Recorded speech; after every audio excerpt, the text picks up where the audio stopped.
Wala tamuddanna 'ainaika. Jangan sekali-kali kamu wahai Rasulullah memandangkan atau mengalihkan pandanganmu kepada orang-orang yang kami beri nikmat keduniaan. Jangan tengok harta orang. Jangan pandang kereta orang lebih baik daripada keretanya, sehingga kita melihat rezeki yang Allah bagi kepada kita seakan-akan tak cukup bagi kita dengan kita membandingkan orang lain punya.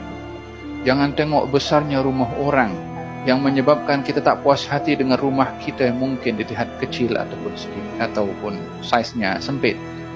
Jangan tengok handphone orang, sudah ini model yang keberapa sehingga kita tidak bersyukur dengan handphone yang kita ada, sehingga diukur apa yang kita ada dengan apa yang dimiliki oleh orang daripada harta benda. Jangan tengok Allah bagi kepada kita rezeki yang Allah beri itu terbaik bagi kita, yang kalau diberi seperti orang lain mungkin kita akan salah guna. Wabil hadis dinyatakan, aku, yakni Allah Subhanahu wa taala, memberikan kepada seorang itu miskin karena khawatir kalau diberi kekayaan dia akan menjadi kufur. yakni ada kalanya Allah Subhanahu wa taala menguji kepada seseorang dengan kekurangan yang kalau diberi lebih nanti dia boleh kufur kepada Allah Subhanahu wa taala. Idzan dalam hal ini izhad fid dunya, hiduplah kamu zuhud di dunia. Macam mana hidup zuhud di dunia? Apa yang Allah kasih, alhamdulillah.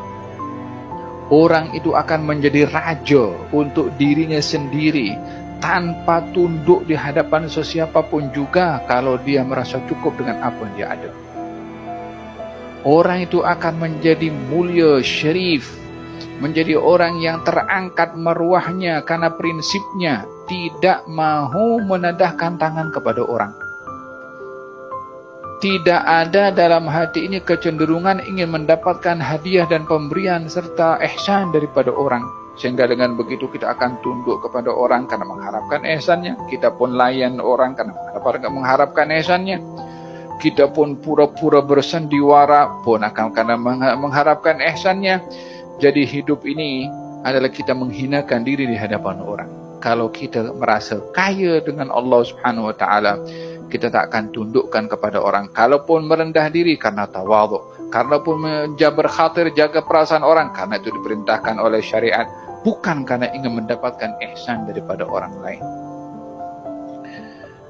Laisal ghina bi kathratil 'arad walakinnal ghina ghina an-nafs, kata Nabi. Bukanlah orang kaya itu orang yang banyak harta, tapi orang yang kaya adalah orang yang hatinya kaya. yakni tak memerlukan kepada sesiapapun, tak perlu ihsan orang, tak perlu pemberian orang, tak perlu orang nak bagi duit kepada dia, tak perlu orang bagi jawatan kepada dia. Ini dia raja sebenar. Dia milik dirinya sendiri. Dia tak perlu kepada ihsan daripada orang, sehingga dia berjalan dimanapun juga, di hadapan siapapun juga, sebelahnya orang kaya atau miskin, dia pun merasa kaya dengan dirinya. Duduk dengan orang kaya bukan dia nak duitnya, duduk dengan orang berjawatan bukan nak jawatan daripadanya.